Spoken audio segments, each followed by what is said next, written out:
دائم الثورة يا قلبي وإن صارت صباحاتي مسا وإن صارت صباحاتي مسا جئت في زمن الجزر جئت في عز التعب جئت في زمن الجزر جئت في عز التعب رشاش عنف وغضب وغضب وغضب وغضب وغضب وغضب وغضب وغضب وغضب وغضب وغضب وغضب وغضب وغضب وغضب وغضب.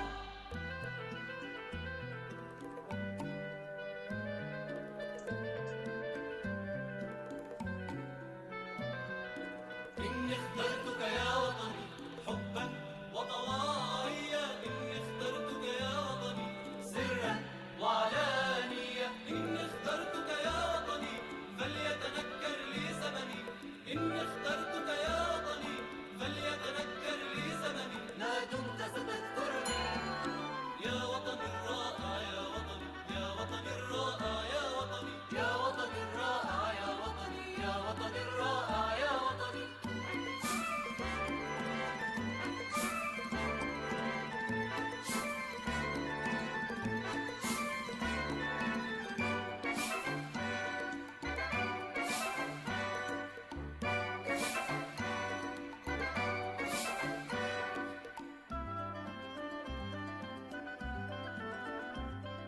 وإن بان بعيني الأسى وإن صارت صباحاتي مسا دائم الخطرة يا قلبي وإن بان بعيني الأسى دائم الثورة يا قلبي وإن صارت صباحاتي مسا جئت في زمن الجزر جئت في عز التعب جئت في زمن الجزر جئت في عز التعب رشاش عنف وغضب وغضب وغضب وغضب وغضب وغضب وغضب وغضب وغضب وغضب وغضب وغضب وغضب وغضب وغضب وغضب. Hello, welcome friends. As you can see, today is different from other days. If you've been coming to Power Hour, today is a webinar because it is a takeover by Jewish Voice for Peace Action, our electoral branch of Jewish Voice for Peace, and the Adalah Justice Project, with a very special guest, Representative Cori Bush. I'm Melissa Nussbaum-Freeman, Spiritual and Cultural Life Manager at JVP, and I'm so glad and honored to welcome you all here today. Just a couple of housekeeping things. Because this is a webinar, you all are on mute, but we still have the chat, and the chat is the place where we cultivate our community, and so we speak to each other with the love, the respect, and the dignity that we all deserve. And if we see that anything less than that is being expressed, we will remove that person. Don't even engage, don't worry about it, we'll take care of it. At the bottom of your screen, you should find a little box with CC, and that is where you can get closed captioning.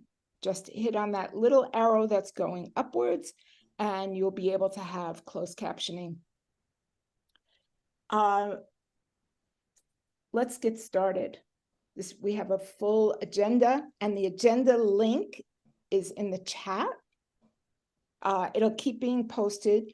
Open that up because that's where important links will be. And if you can't at any time follow the links, it'll be there for you when this call is over.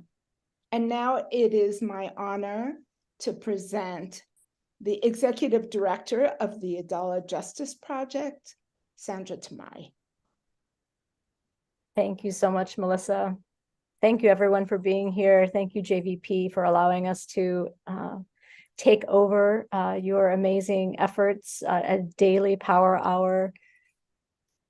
Your calls are making the absolute difference. The U.S. administration is freaking out at this point.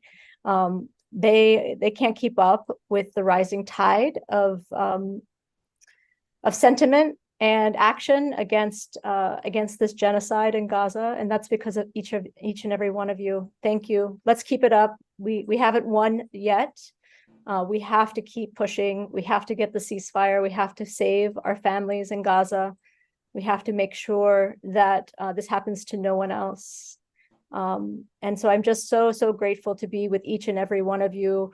Adalah Justice Project, for those of you who don't know us, is a Palestinian-led organization that's been doing advocacy since 2018. Right now, in the midst of this crisis, we have transformed our Gaza is Palestine campaign that we've been running since 2021 into a hub for all kinds of resources about the movement and about protests that are happening. So please check out GazaIsPalestine.com. We have been taking over offices on the Hill with the help of our friends at JVP.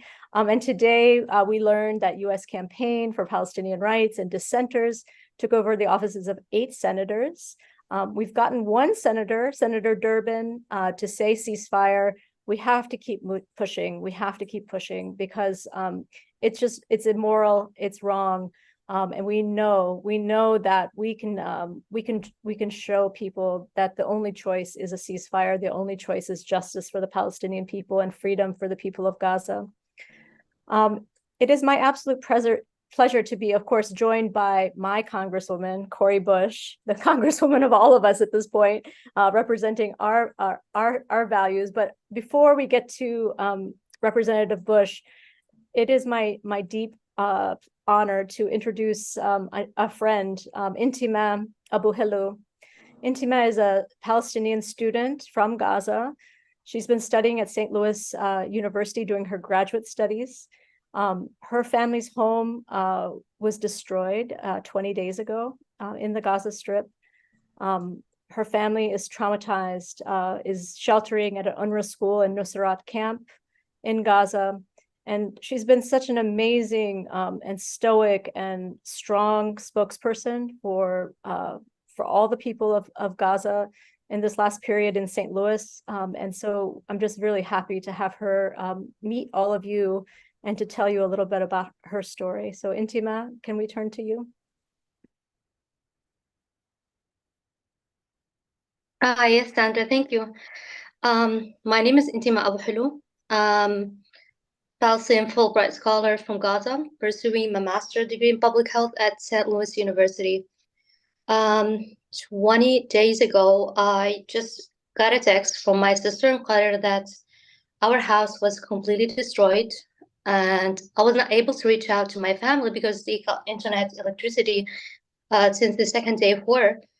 And I got to see the rebels of my house through TV channels, and I was not able to talk to my family for so many days. It was hard and very stressing to be physically here, while my mind and my heart are with my family and my people in Gaza Strip. And I was feeling guilty for being here, having access to electricity, internet, water, and a safe place where my family and my people are not safe. I was horrified all the time that I would receive a text message telling me that your family got killed, or because the amount of death and destructions that is happening and we're seeing in Gaza is just unbelievable. And I was able to reach out to them 10 days ago, and it was hard talking to them because I have no words for them. I can't just, no words can ever comfort them, and I can sense it.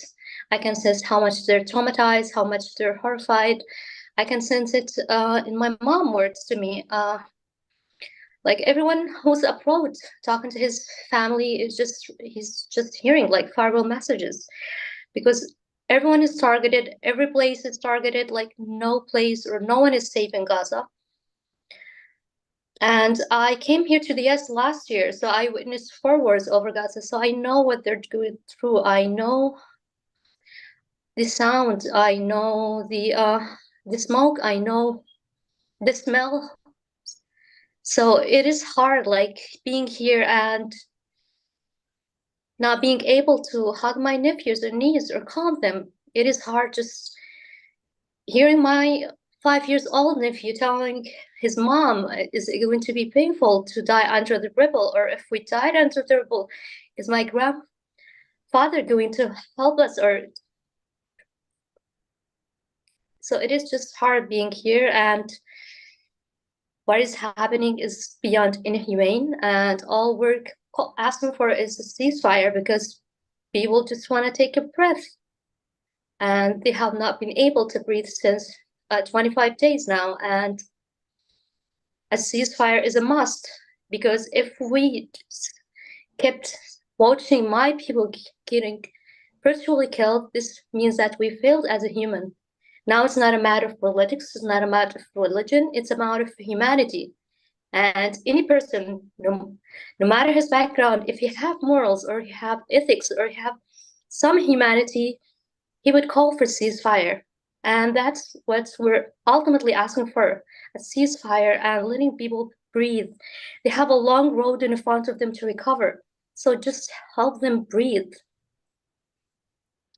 Thank you. Intima, I just want you to take in the messages that are coming through on the chat, and I want you to know that you're absolutely not alone in this struggle, and you're not alone in your sorrow and your anger. I'm in DC, ready to march tomorrow, and Intima is here. She really wanted to be here because she really wanted to feel the love and to feel the support of the country. And I'm just so grateful for all of you for being here to shower her with your comfort, with your love, and with your prayers for her family and for all the people of Gaza. It's absolutely a travesty, and we have failed as humans if we can't stop this. And yeah, we're just going to keep pushing. We're going to keep pushing. I'm going to turn, Melissa, I think that we have not seen the Congresswoman yet. Is that correct? I haven't seen her yet. Okay, that's all right. So maybe it would be okay for us to take some action together while we wait for Representative Bush to join. Would it be okay, Stephanie Fox, if I turn to you now? We're going to turn to Tali. Oh, And, Tali, thank you. yes. I'm sorry. I'm obviously behind on my messages. Tali, please. Hello. Hi, everybody. My name is Tali. I am the managing director at Jewish Voice for Peace. Stephanie Fox, our executive director, unfortunately has a sick child and so cannot be here today. But I'm so grateful to be here and so grateful for all of you for being here. There are people here who've been here every single day since this started, calling our Congress people, and I can tell you that it's absolutely making a difference in Congress. And absolutely making a difference for the lives of Palestinians and for people in Gaza. So my comrades are going to put the link in the chat right now. We're going to hear some silence as we call our Congress people and ask them to, if it's your representative, if they've already endorsed and already signed on, a thank you is very, very important, because many politicians feel like they're taking a political risk by putting out a call for ceasefire, even though it's the morally correct thing to do. So a thank you lets them know that their constituents are with them. And if your representative is not on the bill yet, then it is also very important for them to know that their constituents want them on the bill. Even if they're very unfriendly, that can still make a huge difference. And yeah, and incredibly crucial to do this every day as often as possible. So you can find the link in the chat. We're gonna all just be quiet for a sec as we call our Congress people.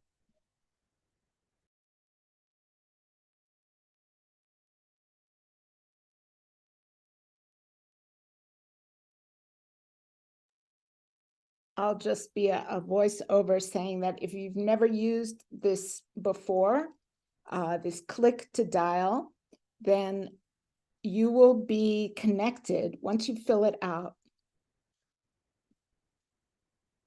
Once you fill out where you live, it will connect you to the right representative and senators, and your phone will ring. and you'll be connected.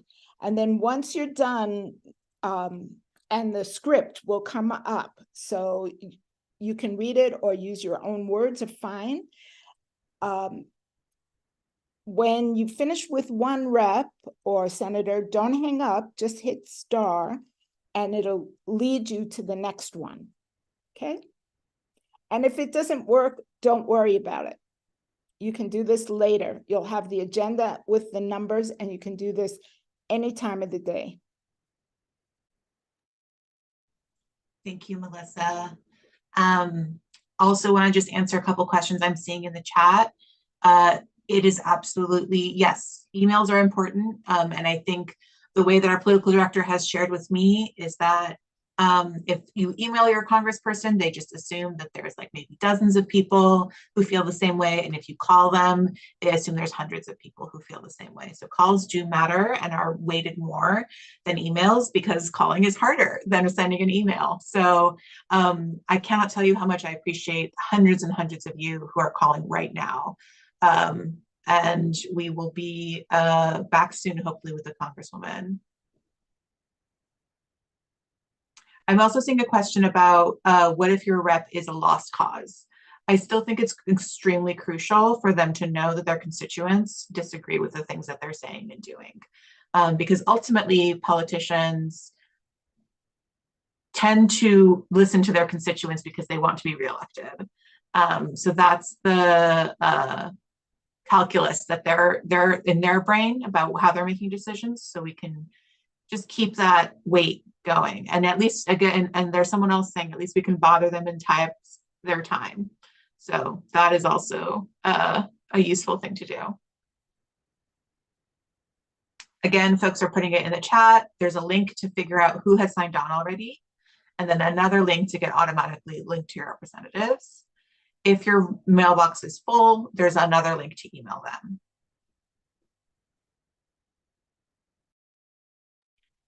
And as you're done calling, put it in the chat so we can see where folks are at.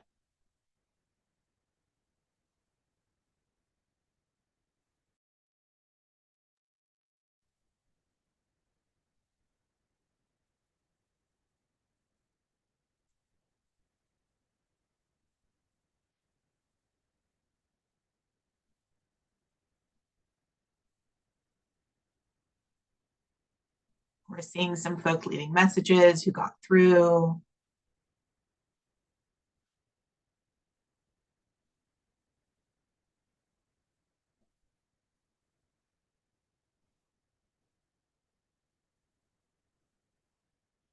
Want to send a shout out to all of our international folks who are calling their member of parliament or whoever is their representative in your country. Deeply appreciate you. Thank you for doing all of this.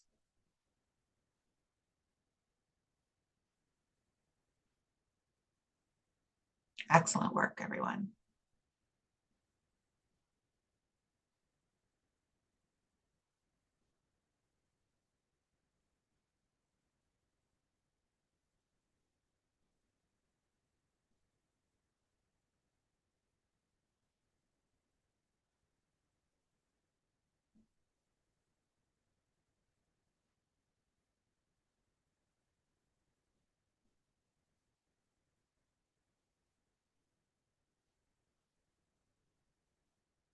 I'm seeing people call Garcia, Maxine Waters, Jim Jay in St. Paul, all over the country.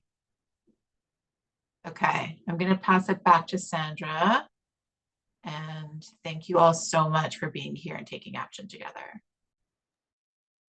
Thank you, Tally. Thank you, everyone. I mean, I just want to shout out the JVP team. Thank you so much for just taking such good care of us, for making it easy for us to take action together, and for organizing such amazing direct actions in the Capitol, in Grand Central Station, in Philadelphia yesterday. Just absolutely incredible efforts. And everyone who's participated in those efforts has said how taken care of they felt by the JVP team. And I just want to thank you so much for creating the world that we need, the world that we absolutely deserve right now in this moment, by helping us, practice collective action, helping us practice taking care of one another and making sure that we are safe together, because that is the only hope for safety is through our solidarity.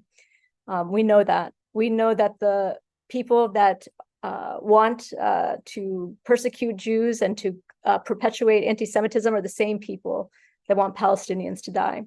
So we have to be together, and we have to push forward as one. And just so grateful for JVP for setting that example for all of us.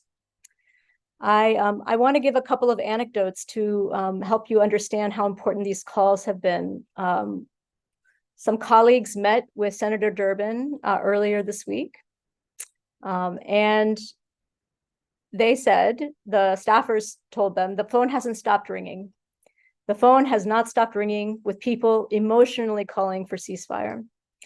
And it is impacting our interns, it's impacting our staff.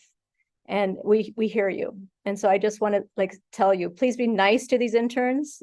They are more than likely with you, but keep calling. We know that at least 400 staffers on Capitol Hill signed a letter calling for ceasefire and really expressing anger that their member of Congress has not taken action against this genocide.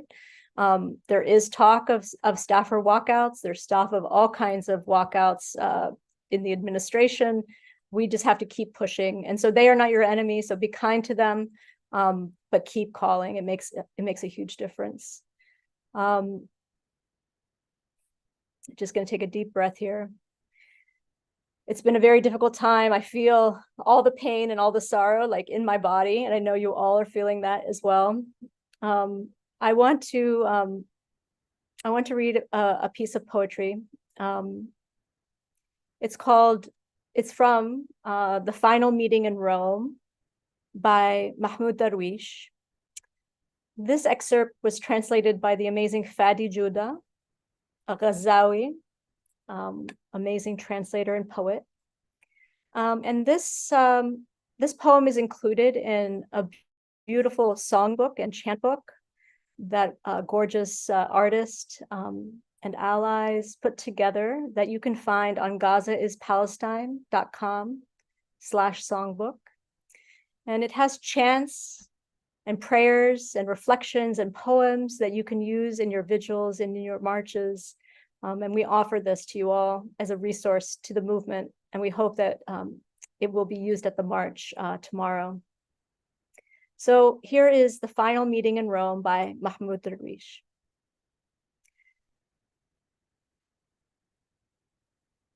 Good morning, Gaza.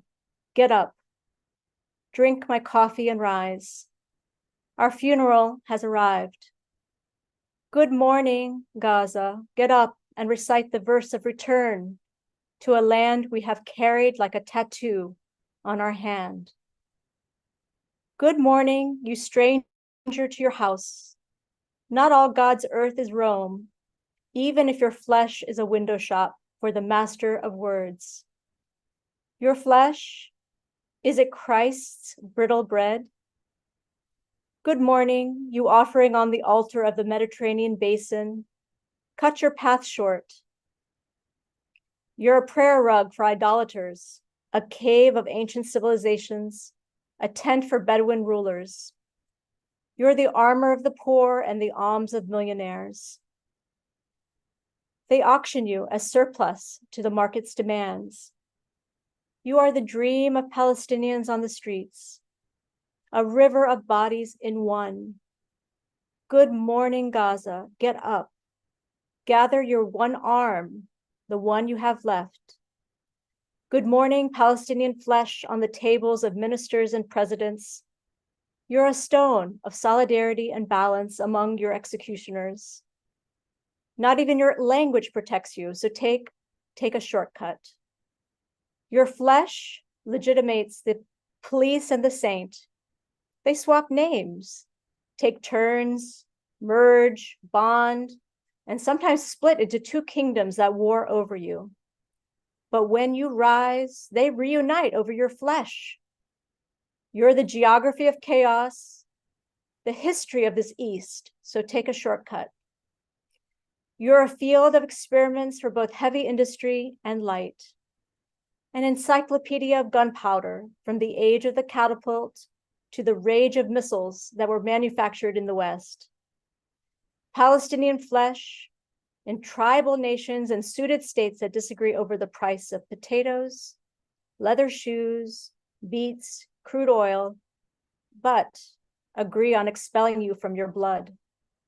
Gather in one arm, gather as one, and write the verse of return.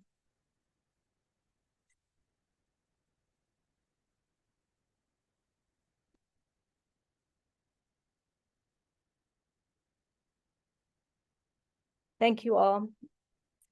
I want to continue to encourage you to take action, encourage you to be on the streets tomorrow and all weekend, encourage you to organize in your schools, your unions, your workplace, in your families. We are the winning side, and we have the majority of people on our side. And now we have to win this ceasefire. Melissa, can I turn it to you for a few words? Sure. Thank you so much, Sandra. So we have been meeting every day for the past, since the war started. And we come together to do these calls and also to write letters to the editor. So that is something that if you are able to take a few minutes out of your day to write 200 words to the New York Times and get them to change their language, such as instead of saying this many people died in an explosion, change the language to what really happened. This many people were killed by bombs dropped by Israel. Get them to not use the passive voice. We really want better reporting. So I invite you to look at the newspaper and see. Now you might think, I can't write, and when I have written, my letter has never gotten in the newspaper. Well, if the newspaper gets 20 letters addressing the same issue, they will pick one letter. It will matter. So we don't know, just like every action, every phone call, every letter, we don't know if it's the drop that will make the glass spill over. And I am always, always reminded of Nelson Mandela, 27 years in prison, said to his people, keep fighting, keep at it. You don't know when the glass will spill over. So every action we do is worthy, even if it seems like a small thing, a call, an email, a letter. We also encourage you to go and find the actions that are around you. It could be, please go to our Instagram, Jewish Voice for Peace, where you will see the listings of actions that are happening. And they're happening all over the country. I encourage you to look at who is organizing in your neighborhood. If there's a JVP chapter or pod, contact them, find out where they're going. In the link, in the agenda of today is also the Adalah Justice Project link. And there's also there a lot of information about where to go, what to do. And I'm going to invite Sandra to speak a little bit about the $14 billion that they're proposing to give more arms to Israel. Yeah, I know that all of you have been following closely this proposal that's coming out of the Biden administration and in Congress for additional money for weapons to Israel, to apartheid Israel. yesterday, many of you heard that the House did pass a bill that would give $14.3 billion additional dollars to Israel. Now, the one thing you should know about this, it's really difficult to look at the vote count on that bill, because the Democrats were urged not to vote for it. Not for the reasons you would hope for, unfortunately. The reasons that the Democrats did not vote for it is because the Republicans pushed through an addition to that bill that would offset money that had been put into the Inflation Reduction Act to prop up or to beef up the staffing of the Internal Revenue Service. Obviously, the Republicans have a lot of grievances with the IRS. They would rather their rich supporters are not getting taxed and audited. So they wanted that offset in there, and the Democrats don't want that offset. It's inane, I know. But the Biden administration has promised that if that is the version of the bill that comes to him, he will veto it. So the dysfunction of the government is working in our favor. We have a little bit more time. We have more time to fight against this funding. We have more time to be on the streets. We have more time to make our calls. We have more time to make the case that we, the people, have many needs for $14 billion in this country. I am sure that all of you can think of ways that money could be spent here for the betterment of all people. We have healthcare needs. We have housing needs. We have needs for education.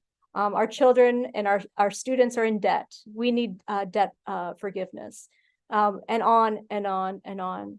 So I just want to give you that update so that you don't feel demoralized, because we got a lot of messages yesterday when we sent out this announcement to come on, that people were like, well, it's done. There's nothing that we can do. Well, it's far from done. We still have room to maneuver. We still have ways of making our voices heard. And this battle continues. And we'll use the dysfunction of this government. We'll use the chaos that exists between the two parties to our favor. And we'll do everything that we possibly can to minimize the harm that the US government is trying to do against the Palestinian people and against all of us. Let's be real. This is a war against every single person that believes in goodness and believes in justice and believes in humanity. So we're on the right side. We got to keep pushing. So I hope that helps clarify where we are in this struggle right now. And I just want to let you know that we will be hosting Representative Bush soon. She was delayed, and she's going to be getting online in just a moment. And in the meantime, I just want to say a few words about Representative Bush.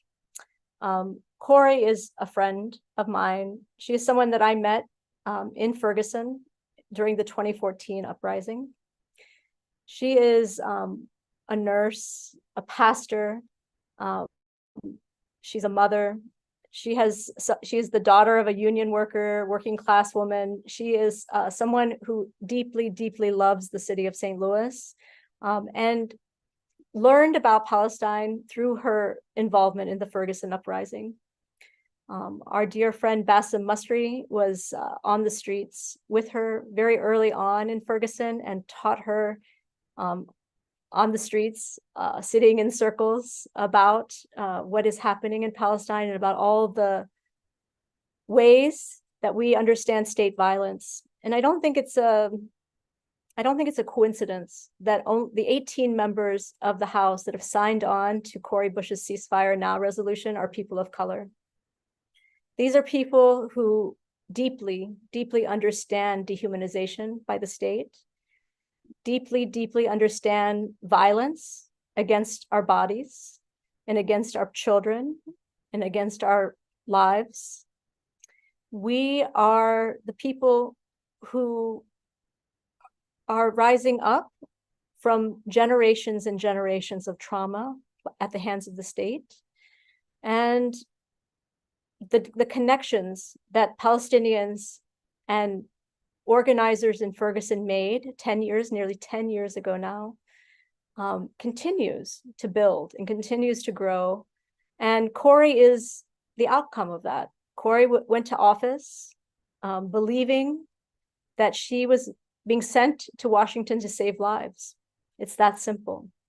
And she's done everything in her power to uphold those values.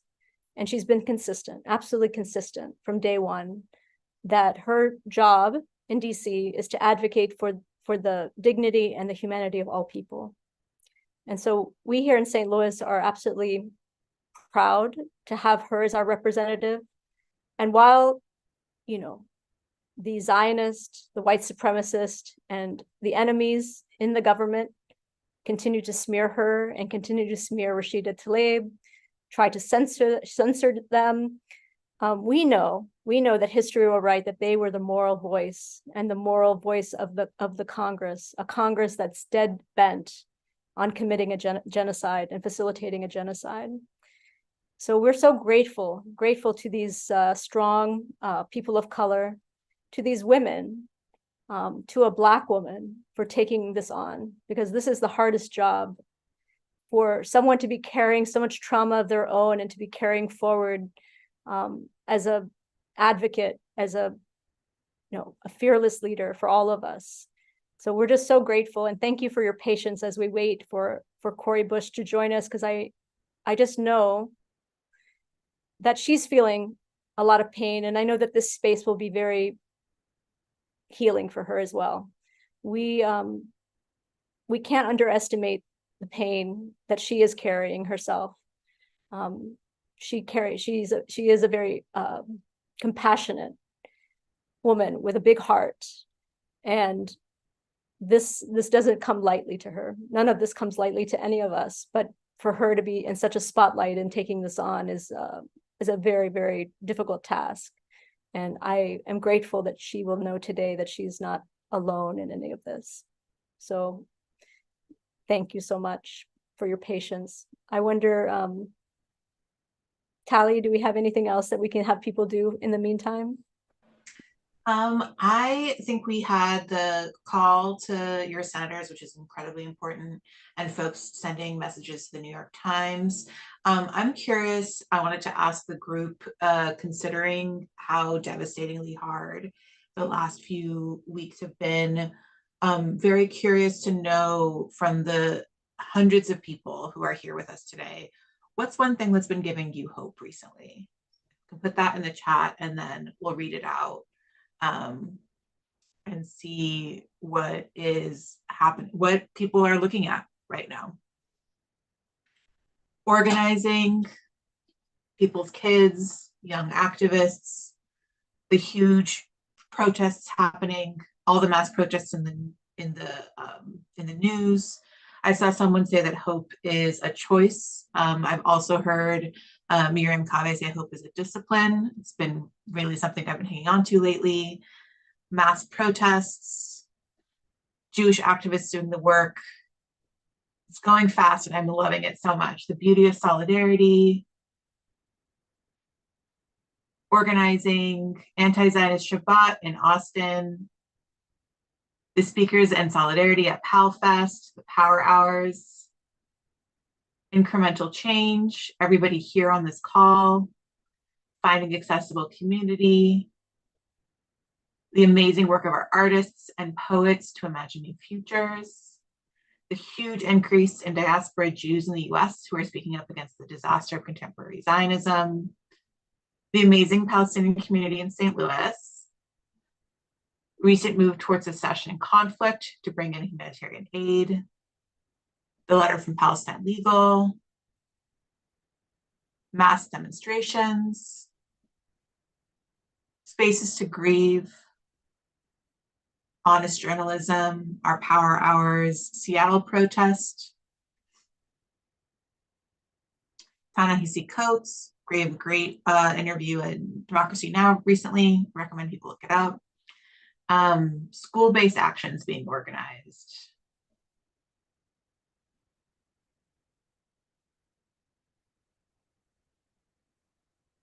New imagination and solidarity, all the incredible people here.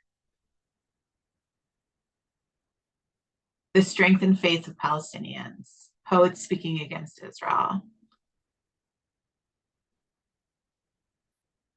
All the children who've been protesting. I saw some high schoolers on social media doing walkouts, incredibly hopeful. There's a teach-in at a local bookstore. People came to with such curiosity and thoughtfulness.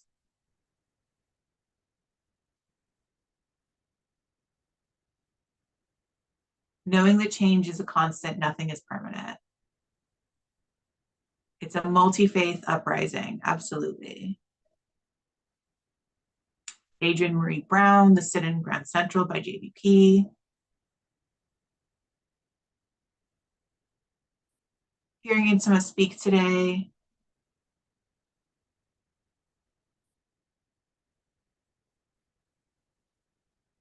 If not now, doing actions in DC this morning.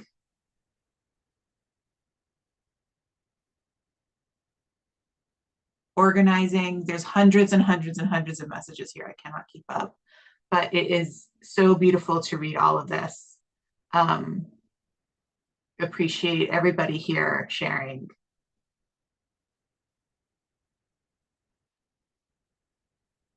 Iraq Bay Area activists are currently holding up a ship carrying weapons to Israel as we speak. That is happening. If you haven't seen on social media, it's really beautiful.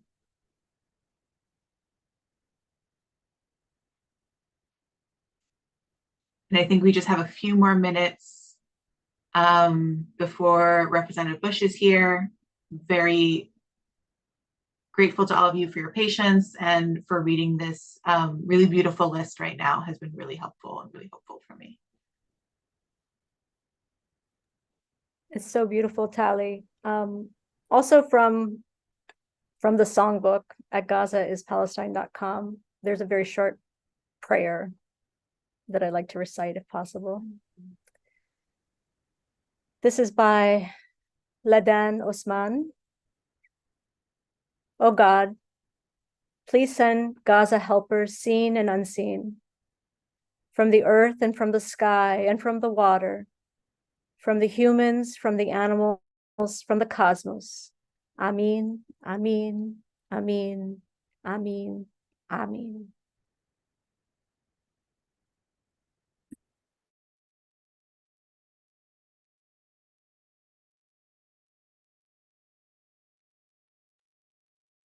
Thank you for that prayer, Sandra.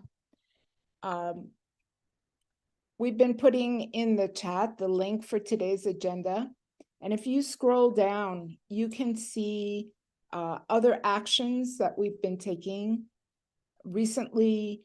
And you can do that today at any time. Go to Facebook and find Masafer Yatta and check in that that's where you are. Go to Instagram, say that's your location. This will help the IDF Israelis know that people are watching, and it will also confuse them a little bit. So this is a really important action. It's hashtag save Yasser Yatta. I'll put it in the chat. But it is also in your agenda.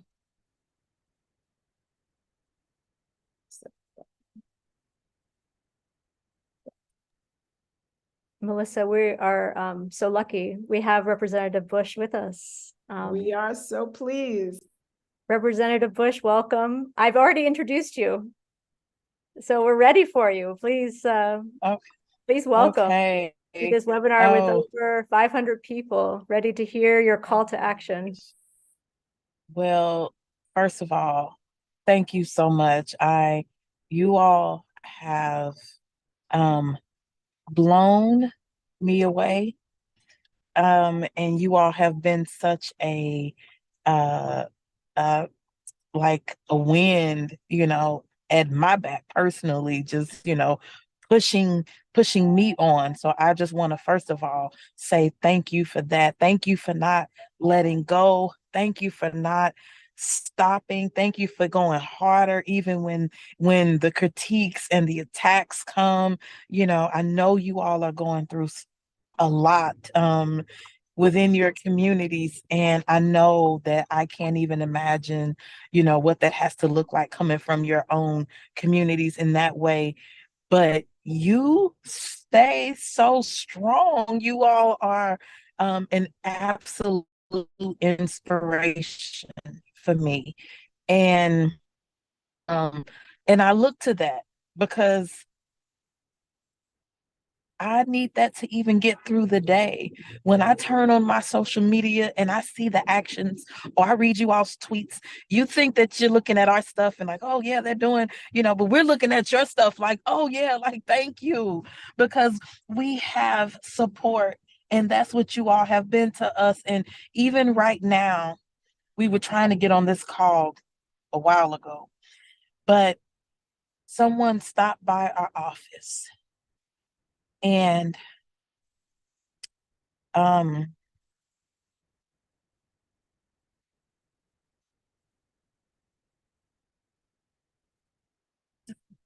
beautiful man. He stopped by our office and he said, I just wanted to stop in to meet you and talk to you and tell you thank you. He said, I'm from Gaza and my family is still there. And I just wanted to stop in to give you a message from my daughter, a video that she made for you. But he said, but my people are dying. He said, we are dying. And he broke down crying in the hallway. I was trying to leave when he showed up at my office, and he broke down crying in the hallway, basically thanking us for wanting, for even just having the courage to say certain words, to say certain terms and phrases that other people keep saying, you know, that people are being demonized for, you know. And he said, you know, he said this is ethnic cleansing. He said, this is a genocide. He said, and I'm not the politician, so I don't know I can't speak as well as you, but I'm telling you what this is, what's happening to my people. And he cried. And then I cried. And the team was trying not to cry. But that reality is that what we are working on, what we are working towards, what we're pushing for, like, forget about what feels comfortable. Like, we got to forget about what's comfortable, what, you know, how words hurt. We got to forget about how words hurt. And I know I'm preaching to the congregation. We got to forget about how words hurt and think about how bombs hurt. That's where we are. And I know that's what you all have been doing, saying ceasefire now. Because the bombs, not only do they hurt, they kill and they have slaughtered. They have taken out babies. They have taken out whole families. They have taken out whole communities. They have taken out whole legacies, generations of people. And on the dime of the US government, on the dime of taxpayers. And so, no, we won't be silent. You have not been silent. I know 10 toes down that you all are going to see this all the way through, and we are standing with you. We won't stop, because if we stop, that's what they want. If we stop, people die and continue to die. And so the least payment we can have for our own very existence on this earth is to pay it forward, to save another's life. Somebody we don't even know. We have a responsibility to fight in our respective places, whether it's on the streets, in the boardrooms, at the store, at the somebody's court building, wherever our place is, and in the US Congress, in the Capitol, we have a responsibility to not only make our voices heard, we have to change hearts and minds so much so to where folk can't sleep at night. Let me tell you what I want. I want people to not be able to rest. I want them to not be able to sleep. I want them to be so uncomfortable with their minds. I want their minds to not allow them to rest until they get to the point to where they say, you know what? Forget everything else I got to say, ceasefire, and I got to go push forward. I'm in a position to do something about this. Ceasefire now. My colleagues, the same. I don't want them to be able to rest without pushing for this life-saving. This is a life-saving measure that we're talking about. And when we have to make the decision, do I speak out for lives and suffer the attacks that come with that? Or do I make my next reelection easier? We are in the wrong place. So for me, my God is bigger. So I'm not worried about my reelection. I can't let my reelection be the thing that stops me from speaking out and from doing the right thing. I'm pro-peace. I'm anti-war. I am pro-humanity. And that's who you are. And so I appreciate all that you all have been and all that you are doing and how you are putting yourselves on the line. You're putting your bodies on the line for other people. And you are doing it because it's the right thing to do. You are on the right side of history. So keep going, keep fighting, keep pushing, keep galvanizing. You all are the ones that are the majority. We are the majority in this world. We are the majority. We saying ceasefire now. We saying that are pro-peace. We are the majority. The statistics, the numbers, the research shows we are the majority. When 120 nations are saying ceasefire, there needs to be a ceasefire. When the Pope is saying a ceasefire, when the UN, we know what happened with the UN in multiple ways. When they're saying ceasefire, when the Carter Center is saying ceasefire, when you are saying ceasefire, you are saying ceasefire. That makes a difference. When our Jewish family is saying ceasefire, no bombs for anybody. Stop bombs on both sides. You are doing that work, and let history record your work. And history recording your work is the saving of generations of people. History will record your work because people will be alive. And so as we mourn right now, those who have lost, those who we've lost, over 9,000 Palestinians and over 1,400 Israelis. More children in the last 3 weeks than we've lost in all the world's conflicts put together in the last 3 years. As we fight and demand that the hostages are released safely. As we do that remembering that we are the peacemakers. We are the ones on the right side. And we are here right now for such a time as this. I quote Esther. It's one of my favorite books. We are here for such a time as this. So don't you think your very existence right now is just because it just so happened that your mom and dad got together and you're here. You are here because you have been called out and chosen for this very moment. And I'm speaking to you individually and collectively, but individually, Know who you are, whose you are, and why you are, and what you're supposed to be doing in this moment. Know that you have been called to this moment. You have been called to stand up for a whole people and for the nation, and for because what happens right here in this country affects the entire world, and it definitely affects that region. And so you have been called out in this moment. So don't take it lightly every time you make a phone call. Don't take it lightly every time you have a speech with you talk to somebody, have a discussion or a speech. Every time you put any effort out there, don't take it lightly, because you are doing the work to save. So I love you all. I thank you so much. I am in this with you. My team is in this with you. We won't let you go. You are in our hearts, and we pray that we are in yours, and we will win.